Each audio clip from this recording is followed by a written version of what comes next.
रेगिस्तानी टिड्डी, जिसे सिस्टोसेरा ग्रेगेरिया भी कहा जाता है, एक ऐसा प्रवासी कीट जो अनुकूल परिस्थितियां होने पर पश्चिमी राजस्थान के सीमावर्ती जिलों से देश में प्रवेश करता है। टिड्डी बहुत बड़े दल के रूप में चलती है। इसके 1 वर्ग किलोमीटर क्षेत्र के दल में लगभग 8 करोड़ तक टिड्डियां होती हैं। टिड्डी सामूहिक रूप से उड़ान भरते हुए हवा की दिशा में एक दिन में लगभग 150 किलोमीटर की दूरी तय करती है। टिड्डी दल अपने रास्ते में आने वाली सभी फसलीय और गैर फसलीय वनस्पति को चट करते हुए चलता है।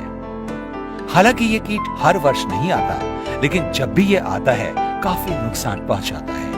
टिड्डी का आगमन भारत में 1978, 1983, 1986, 1989, 1993, 1997, 2005, 2010 और उसके बाद 2019 में हुआ है।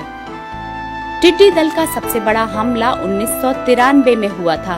उस समय लगभग 3,10,482 हेक्टेयर क्षेत्र टिड्डियों से प्रभावित हुआ था, जबकि 2005 में 16,440 हेक्टेयर क्षेत्र और 2019 में लगभग 3 लाख हेक्टेयर क्षेत्र इससे प्रभावित हुआ है।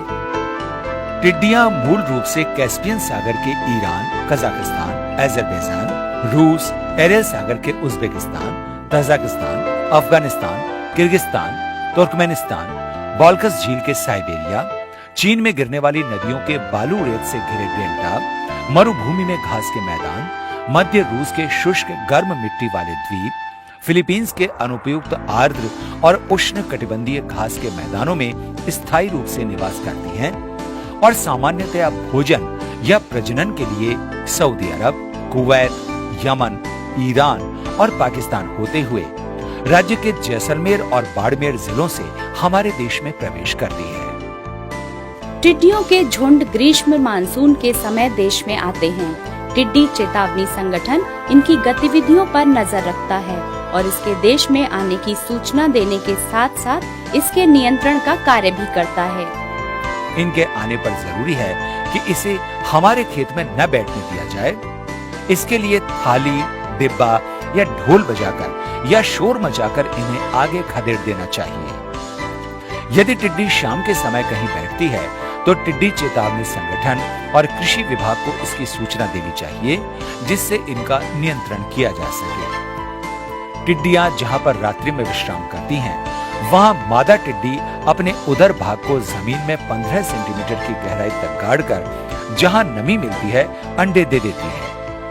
एक बार में टिड्डी 40 से 120 अंडे देती है। कुल 2-3 बार में लगभग 200 से 250 अंडे एक वयस्क टिड्डी देती है। ये चावल के आकार के और नारंगी पीले रंग के होते हैं। इसलिए आवश्यक है कि टिड्डी समूह को अंडे देने से पहले ही समाप्त कर दिया जाए। जमीन में नमी रहने की स्थिति में 10 से 30 दिन के बाद अंडों में से शिशु हॉपर्स निकलते हैं, जिन्हें फाका भी कहा जाता है। हॉपर्स काले और भूरे रंग के होते हैं। ये उड़ नहीं सकते, वरन ये जमीन पर फुदक कर समूह में आगे चलते हैं।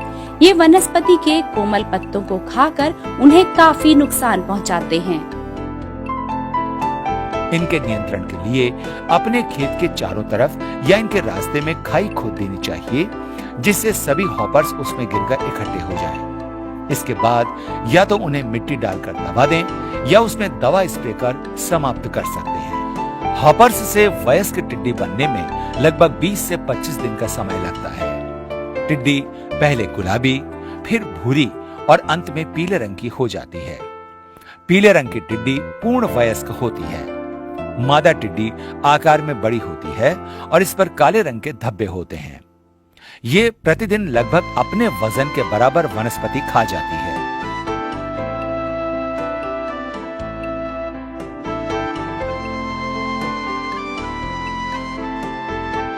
अंतिम 2 सप्ताह में ये आपस में मैटिंग करते हैं। मैटिंग के 24 घंटे के भीतर मादा टिड्डी अंडे देने का काम करती है। एक वयस्क मादा टिड्डी अपने 12 सप्ताह के जीवन में 2 से 3 अंडे समूहों में 5 से 7 दिन के अंतराल में 200 से 250 अंडे देती है। अंडे 2 सप्ताह में फूटते हैं, जिनसे शिशु हॉपर्स निकलते हैं, जो विकास और वृद्धि की 5 अवस्थाओं से गुजरते हैं, जिनमें 30 से 40 दिन का समय लगता है। इसके बाद 3 सप्ताह में प्रौढ़ बनते हैं। प्रौढ़ बनने के 2 सप्ताह के बाद ये मेटिंग करते हैं और इस प्रकार ये अपनी संख्या में बहुत तेजी से वृद्धि करती है। इनके नियंत्रण के लिए टिड्डी नियंत्रण विभाग द्वारा मेलाथियोन 96% ULV कीटनाशी का स्प्रे किया जाता है। चूंकि ये कीटनाशी काफी जहरीला होता है, इसलिए इसका छिड़काव गैर फसलीय क्षेत्रों में ही किया जाता है। फसलों पर टिड्डी का आक्रमण होने पर किसानों द्वारा क्लोरोपाइरीफॉस 20 EC का 1200 मिलीलीटर प्रति हेक्टेयर या क्लोरोपाइरीफॉस 50 EC का 480 मिलीलीटर प्रति हेक्टेयर या लेम्डासाइलोहेथ्रिन 5 EC का 400 मिलीलीटर प्रति हेक्टेयर या मेलाथियोन 50 EC का 1850 मिलीलीटर प्रति हेक्टेयर का छिड़काव कर टिड्डी नियंत्रण किया जाता है। इन कीटनाशी रसायनों पर कृषि विभाग द्वारा अनुदान भी दिया जाता है। इस प्रकार सामूहिक रूप से प्रयास कर टिड्डी नियंत्रण किया जा सकता है। भारत सरकार का टिड्डी चेतावनी संगठन और राजस्थान का कृषि विभाग मिलकर इसका नियंत्रण करते हैं, जिससे टिड्डी दल से होने वाले नुकसान को रोका जा सके।